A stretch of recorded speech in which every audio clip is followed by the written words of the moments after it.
Shalom, shalom, lekulam. Quero convidá-los para mais uma reflexão, nessa ocasião, sobre Pirkei Avot. Mishnah 7, capítulo 2, onde Hillel nos traz o seguinte relato. Também viu Hillel um crânio flutuando nas águas e disse-lhes, ou melhor, e disse-lhe, no singular, por que afogaste outros? Foste afogado. E por fim, os que te afogaram serão afogados. Então, esse é um princípio do Talmud chamado Midat Keneged Midat, quer dizer, medida por medida. Então, se alguém afogou alguém, ele não vai sair impune, ele será também afogado.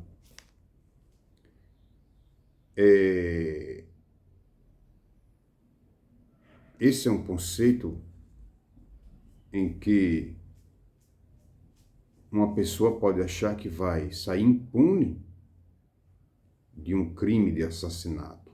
No entanto, os céus rearranjam as coisas para que a justiça seja feita, uma vez que o Beit Din não está mais em seu lugar.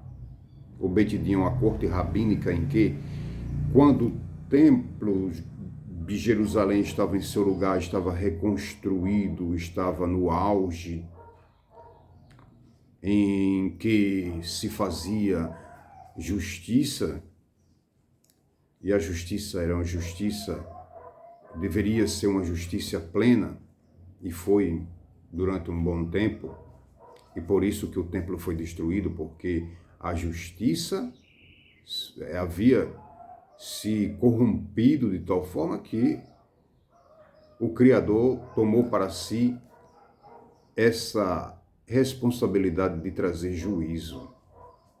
Antes, isto estava conferido na mão de 71, 72 sábios, um corpo jurídico chamado Sanhedrin.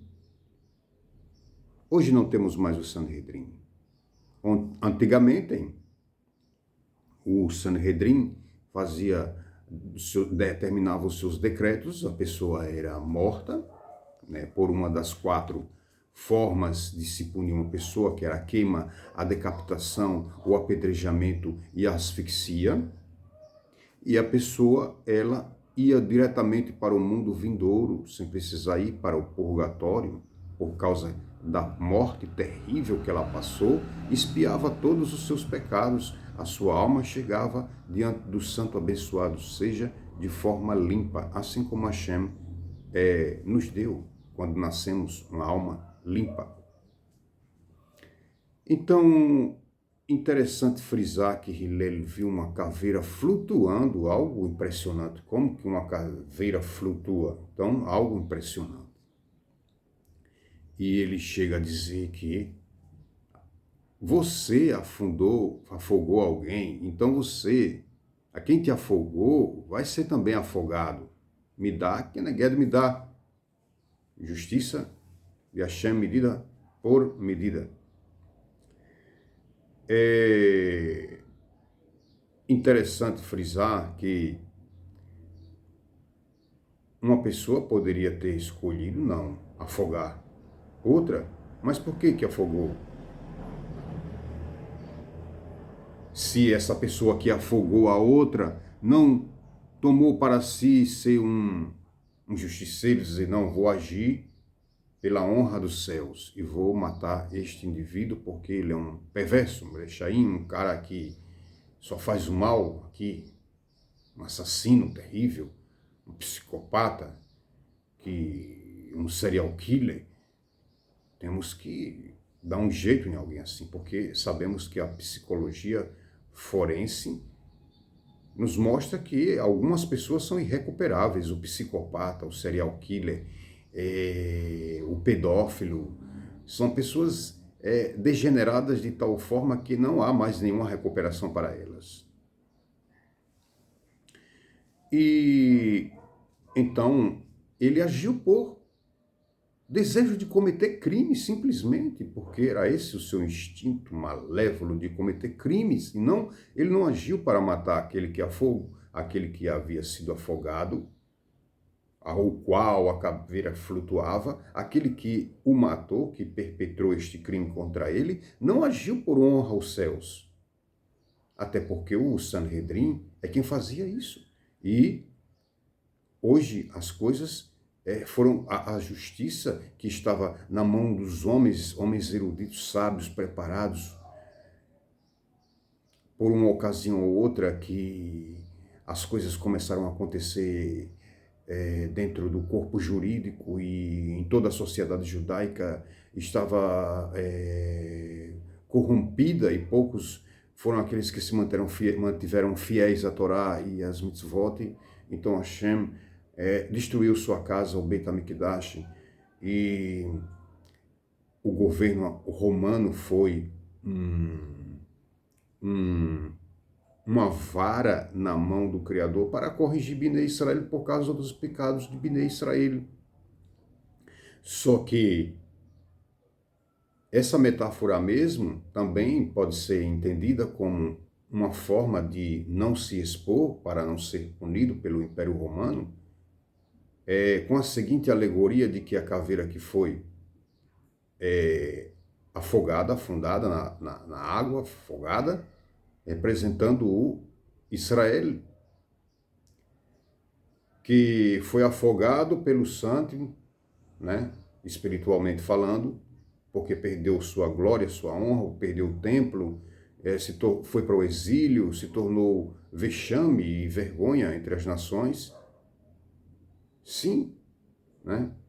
Porque diriam, olha, este aqui é o povo que está disperso entre as nações por causa que cometeu algumas coisas que contrariaram o Deus deles.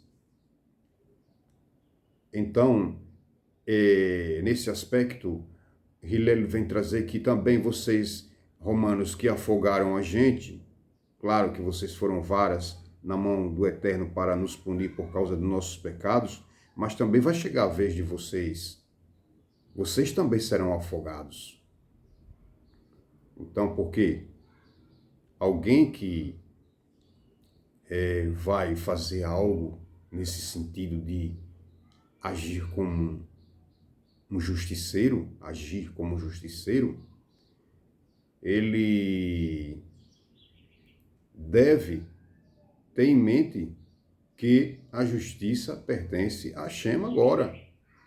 O homem não tem mais esse poder de perpetrar justiça nesse sentido de pena capital. Deus nos livre, os tempos são outros.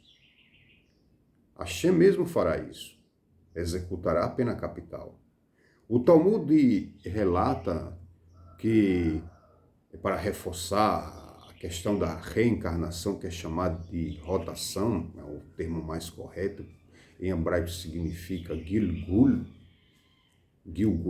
no plural, reencarnações ou rotações, como você queira, onde havia um indivíduo que matara alguém, e para que isso fosse levado ao tribunal Sanhedrin ou Beit Din, esse corpo jurídico de 71, 72 homens, era preciso que houvesse 3 testemunhas, no mínimo 2 testemunhas elegíveis, não podendo ser elas mulheres, crianças ou escravos, que não fossem desmentidos por outras testemunhas que aparecessem, outra equipe, outro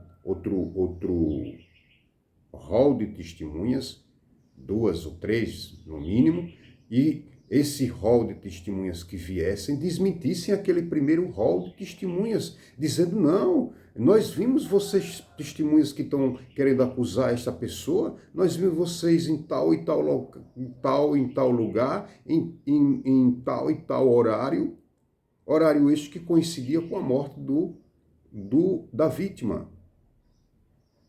Como vocês podem ter presenciado este crime se vocês estavam, e se nós observamos e vimos que vocês estavam num local totalmente diferente do sinistro, do crime?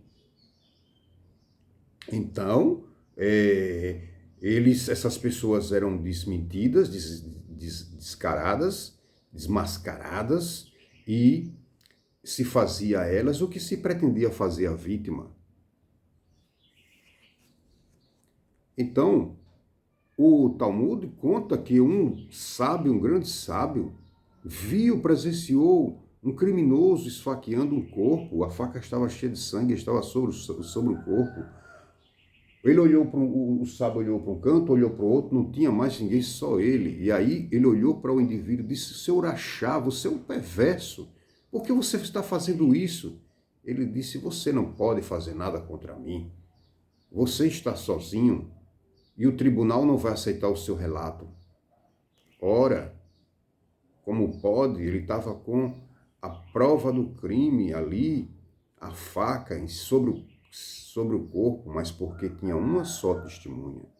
Ele não podia levar esse caso diante do Beit Din, porque a Torá é bem clara, a Torá, a mitzvah de Oraita, que é clara, patente na Torá, né, já que tem dois tipos de lei, a de Oraita, que é a lei escrita na Torá, escrita, patente na Torá escrita, e a de Rabanan, que são decisões dos sábios. Então, leis criadas a partir da exégese, da análise dos textos da Torá escrita. É chamada de Rabanan. Tem força de Torá como uma mitzvah de Oraita. E, então, ocorre que não se pôde fazer nada, o sábado não pôde fazer nada. Então, nesse sentido, entra a justiça do santo. Quando não há os critérios para se levar uma pessoa para que ela seja julgada por um crime desse hediondo, entendeu? Fútil, onde não se dá à vítima a legítima defesa, onde não se entendeu? Um crime vil, então o Eterno vem para julgar. Isso reforça muito a reencarnação, o Gilgul. O Talmud também traz o relato de que uma pessoa matou uma outra e não tinha também esses critérios para levá-la ao tribunal, para ser julgada com pena capital. E o que o Eterno faz? Rearranja as coisas, né? Essa pessoa viveu lá seus 70, 80 anos, morreu e o crime parece que ficou impune, entre aspas. No entanto, essas mesmas pessoas reencarnaram em outros corpos, e sem saber o que aconteceu nas vidas passadas. Só Hashem tem um todo, e Hashem agora vai cobrar. Midat keneged midat. Medida por medida. E o relato do Talmud nos conta que aquela pessoa que matou na existência passada, na vida passada, ela sobe, ela fica no pé da escada, uma escada bem alta, uma escada enorme. E aí, acontece que o que estava embaixo era o criminoso. Ele não sabia que era criminoso, porque ele é uma alma que reencarnou e isso aconteceu nas vidas passadas. Então ele ficou entretido ali embaixo da escada, enquanto que a vítima sobe a escada e o outro fica na base. Acontece lá em cima, já bem perto do objetivo, no final da escada, aquele que havia sido morto escorrega e cai sobre o assassino, o seu assassino, naquele contexto de vidas passadas, de vidas anteriores. E aí, o que acontece é que aquele que cai sobre o que estava a escada acaba matando-o. Ou seja, Hashem continuou fazendo a sua justiça. O Sanhedrin não está fazendo a justiça, mas agora está nas mãos do Eterno, na mão de Hashem. E isso é bastante confortante. Por isso, a Torá pede, quando você fizer uma casa, coloca lá uma escada no teu telhado ou no teu parapeito, colocando o parapeito. Tem um telhado que oferece risco, ou uma escada, coloca lá um parapeito. Por quê? Ora, nós não sabemos quem irá cair. Está na mão de quem? Está no decreto dos céus. Fulano de tal agiu assim, ficou impune, então ele vai cair. Está determinado que essa pessoa vai cair. Mas não precisa ser na minha nem na sua casa. Por isso que a Torá diz, coloca lá um parapeito. Porque está determinado que ela vai cair, mas não precisa ser na minha nem na sua casa. Então, se você põe um parapeito ali, tem segurança, tá? Porque a mitzvah mesma vai proteger sua casa, vai te dar segurança, e essa pessoa vai em um outro lugar e isso vai acontecer, onde não tenha essa luminosidade da mitzvah, que é uma mitzvah que a gente cumpre colocando um parapeito. Tem mitzvah que eu preciso colocar a kippah, o solidel, ou o talit, ou o tefilim, que é uma caixinha, né? Colocando na cabeça, no braço. E ali eu uso e depois eu tiro, guardo. Mas enquanto eu estou usando, a luminosidade é enorme para a minha alma. Mas, concernente ao parapeito, é algo estático. Você põe ali e sempre você está recebendo aquela luminosidade, que não é o que você coloca e tira como um talit ou um tefilim. Vocês percebem isso? Então, essa mitzvah causa uma proteção. Uma proteção. E se a pessoa não colocou um parapeito na escada e a pessoa vier a cair, é claro que ela pode dizer, não, mas ele estava decretado a cair, morrer, se não fosse aqui, seria em outro lugar. Mas a questão é,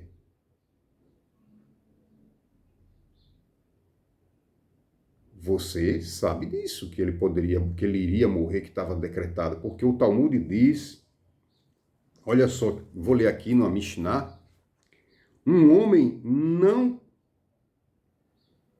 machuca um dedo, o homem não machuca um dedo aqui embaixo, na terra. Dizem os sábios, a menos que assim haja sido antes decretado nas alturas. A gente às vezes está na cozinha, cortou, foi por acaso, foi porque eu descuidei, foi porque isso, porque aquilo, por isso me cortei, você tirou a minha atenção. Ora, escorregou, caiu, não há nada, nenhum prejuízo que nos aconteça sem que haja sido decidido pela corte celestial, pelos céus.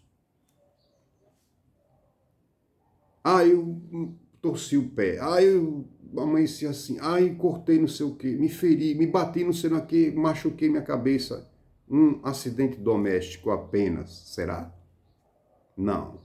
São decretos divinos. O homem não acontece absolutamente nada com ele se ele estiver bem com o Criador.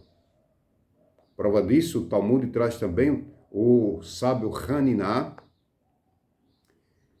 Havia uma serpente que matava um monte de gente, todo mundo assustado, e aí queria saber qual era a razão que essa serpente estava matando tanta gente. E o Rabino Haniná saiu com seus discípulos para este lugar onde as pessoas estavam sendo mortas, e disseram para ele, mas Rabi, o senhor vai nessa direção aí? Ele disse, sim. Aí foi na direção e viu o lugar onde a cobra se escondia.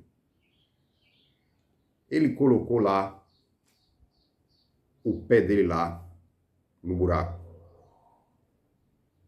A cobra picou. Os talmidim os discípulos ficaram atônitos, perplexos. O que é que vai acontecer com o nosso mestre agora? Vamos perder nosso mestre. Mestre, o que o senhor está fazendo? Ele, calma, tirou o pé, pegou a cobra morta, mostrou e disse para eles, olha, não é a cobra que mata. O que mata é o pecado. O pecado é que mata a pessoa. Não é uma cobra. A cobra é apenas uma vara, um agente divino, como qualquer outro. Uma água no chão, um óleo escorregadio, a pessoa vai lá caminhando e... Mas por que ela caiu? Por que se machucou? Porque há um decreto divino nas alturas contra ela. Parece algo insignificante. Não, mas foi uma queda, só machuquei nem morri, só machucou aqui, arranhou. Mas é uma forma de punir por alguma inconsequência, alguma ação que o Eterno não gostou. E isso é bem rápido quando a pessoa é justa. Quando a pessoa é perversa, a tolerância e a misericórdia de Hashem, esperando que ela faça chuvar, é grande. E Hashem é mais leniente. No entanto, também quando chega a hora dele se manifestar em justiça, não queria eu estar no lugar dessa pessoa, porque ela não fez techuvá. E o justo, ele vai entender o sinal, vai dizer, puxa, Hashem está contrariado comigo. Vou fazer techuvá, vou fazer agora uma meditação, vou procurar a razão disso e vou melhorar. Então, é interessante que, no caso de alguém que comete um haverá de tirar a vida do seu semelhante, esse é um crime terrível, porque ele acaba destruindo a imagem divina. Ora, se o homem foi feito à imagem do Todo-Poderoso, quando alguém comete um assassinato, ele não está fazendo nada mais, nada menos que destruindo a imagem divina. É claro que matar, eu falei matar, eu retifico aqui, tá? Fica a retificação nesse vídeo, nesse shiur, que matar é uma mitzvah. Agora, assassinato é outra coisa. A Torá não diz não matarás, ela diz não assassinarás. Porque matar é uma mitzvah. Por exemplo, você está com sua família, dentro da sua casa, né? De forma ordeira, né? Você é um homem de bem, trabalhador, justo, e aí invade sua casa um inconsequente, um malévolo, e tenta abusar suas filhas, e tenta abusar sua esposa, sexualmente, machuca todo mundo, tanto verbalmente quanto fisicamente, e ele dá um descuido, e você tem como tirar a vida dele, é uma mitzvah, é um mandamento divino. Livrar o justo da mão do perverso nessa hora. Se a pessoa tem a condição de dar cabo da vida dele, é uma mitzvah, é um mandamento. Agora, já o assassinato, não. O assassinato é diferente, é algo fútil, algo que a pessoa faz por prazer em tirar a vida, tipo um serial killer. Ele não mostra nenhum arrependimento. E em algumas entrevistas a gente vê que essas pessoas dizem que não tem arrependimento e que faria tudo novamente. E que se for solto, vai continuar a matar. Então a pessoa dessa não tem recuperação. É como o pedófilo, né, que age e faz seus atos malévolos, a justiça os pune e depois eles são soltos e continua reincidindo nos seus crimes. Então, é interessante fazer essas colocações para que a gente venha entender que o que a Torá está falando é não assassinarás. Ela não diz não matarás. Ok? Então, nesse sentido, Hillel, um grande tzadik, percebeu que a justiça divina não deixa margem para a impunidade de forma alguma. Então eu desejo a vocês boas reflexões e que vocês continuem se aproximando do divino, buscando nele a perfeição. Evidentemente, quero deixar bem claro, quando vocês se aproximarem do Criador, Não espere que sua vida será um mar de rosas, que você vai viver em deleites e que você vai ser feliz. Não, pelo contrário, quando você começar a fazer a vontade do divino, do santo, vai vir diversos testes, vários testes. Isso, exemplo disso é Abraão, quando ele decide a adorar o eterno uno, a vida de Abraão passa por um processo de crescimento espiritual, de desenvolvimento. E poderia alguém dizer, não, agora ele vai viver em shalom, em paz, em tranquilidade, o homem chegou a um nível tão grande, Abraão vindo, para que testar um homem assim? A Torá mostra que Abraão Avinu passou por 10 testes incríveis. Então, quando a gente se aproxima do divino, o Satã, ele fica irado, porque estão entrando no reino dele.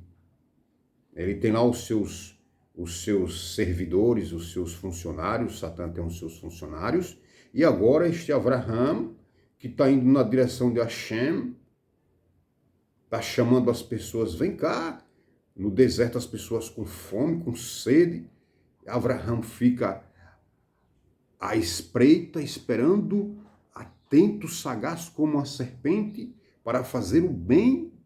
Sim, porque temos que aprender também da serpente, a sua sagacidade para fazer o bem. Se aprendemos e retiramos algo de bom da conduta de uma serpente para agir de acordo e com inteligência e sabedoria, para fazer uma mitzvah de uma forma, um mandamento do Eterno de uma forma mais brilhante e mais excelente, isso é bom. E aí o Satã diz, agora este Abraão está chamando as pessoas para a sua casa, oferecendo refeições e que elas façam uma berachá antes de comer. Ele está fazendo circuncisão naqueles que estão mais desenvolvidos, iniciados no judaísmo. Isso é bastante preocupante. Se este homem continuar dessa forma, eu vou perder o meu reinado, eu estou perdendo funcionários, os funcionários estão pedindo demissão. Ora, o que é que o Satã vai chegar diante do Eterno com reclamações? Fulano de tal, tá? Eu fui designado, sou Satã, eu fui criado por Hashem, por você, meu mestre. Eu tenho um trabalho, uma missão a desempenhar neste mundo, que é tentar o homem e colocá-lo longe do seu caminho, e este Abraão agora está fazendo assim, assim, assim. É o exemplo de Jó. Jó também, né? Satã, né? O Hashem chegou diante de Satã e disse, tu viste meu servo Jó? É justo, fiel, temente a Hashem, se desvia do mal. Quando ele vê o mal, ele... Claro, a Torá diz, não vá para a esquerda, não vá pela esquerda, não pega a via da esquerda, que o mal vem do norte. Alguém que se aproxima em busca de riquezas está se afastando do polo, do outro polo, são polos opostos. O sul é a Torá. O sul fica na Torá. O norte é o contrário. Um está num lado, outro está no outro. O mal vem do norte, a Torá diz. É onde está plantada a riqueza.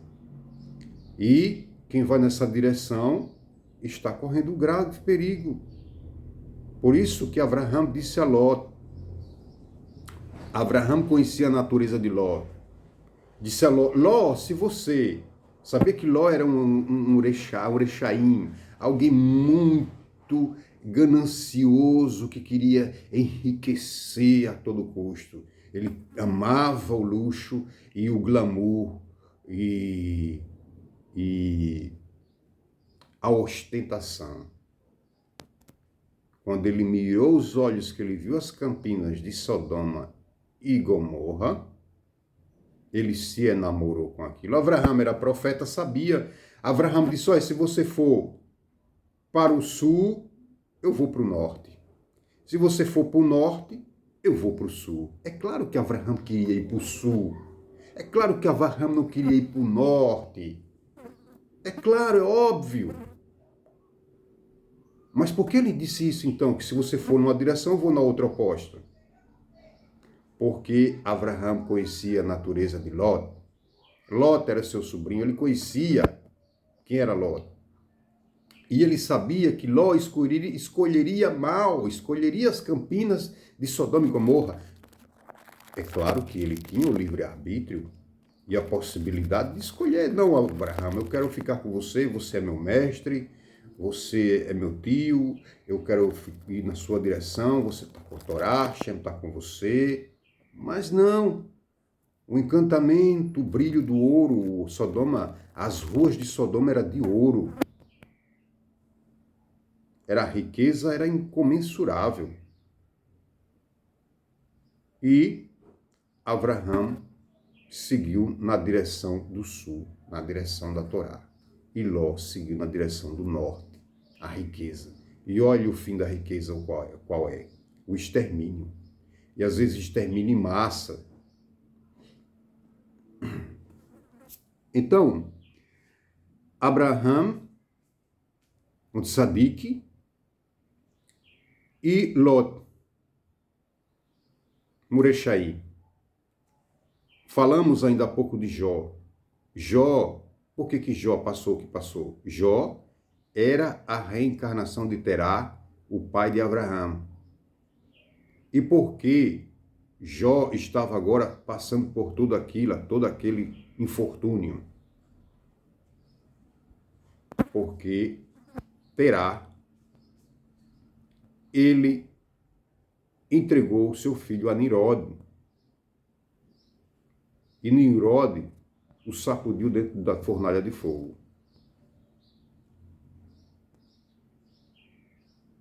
Só que o Terá, ele chegou um momento que ele fez techuvar. Ele disse, o que foi que eu fiz com meu filho? Vou livrar, vou dar uma fuga ao meu filho. Ele deu uma fuga para o filho, deu um jeito do filho sair daquela situação. Então, Nimrod não teve poder sobre Abraham. O fogo não teve poder sobre Abraham. Também vemos o relato de que o fogo, nada tem poder sobre o tzadik quando ele está bem, como falei ainda há pouco. Nada, não há prejuízo quando a pessoa está bem diante do Eterno. O prejuízo que nos ocorre é por causa de nossas transgressões. E a gente se sente pesado e cansado, porque quando a gente não consegue subir para os olamot acima de Etzirá, Briá,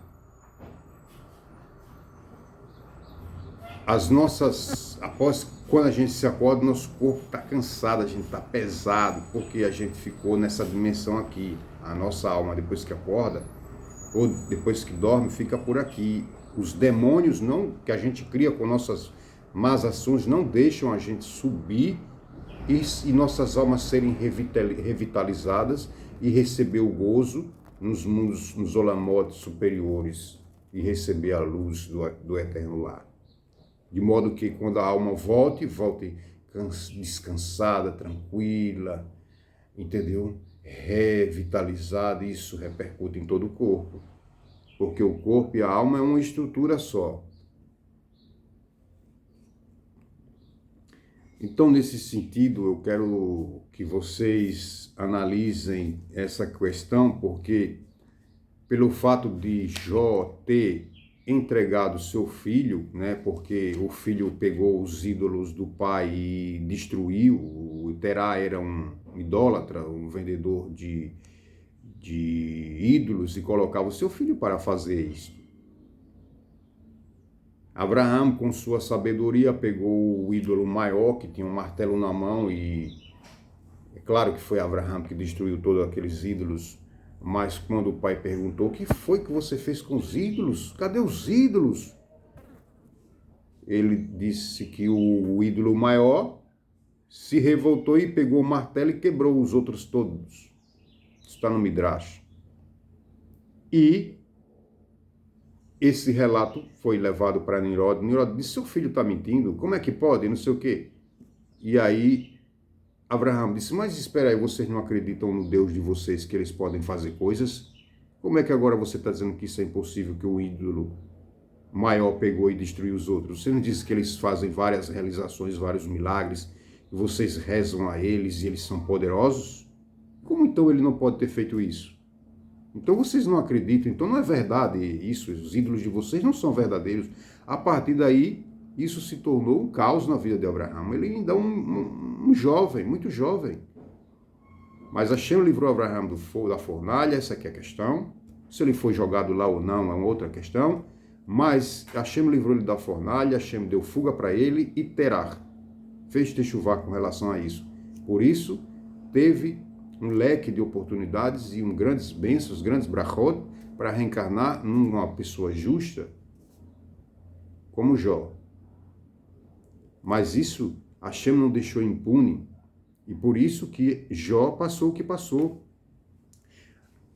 O Eterno não ia deixar que Satã fizesse o que fez com Jó, só para que o Eterno provasse para o Satã que conhecia Jó e que Jó não iria falhar. Não, é porque o Satã sabia o que aconteceu lá atrás na história lá de Abraão, quando Jó era Terah, na reencarnação passada. E agora, nessa geração a qual nós estamos contextualizando, que é a história de Abraão,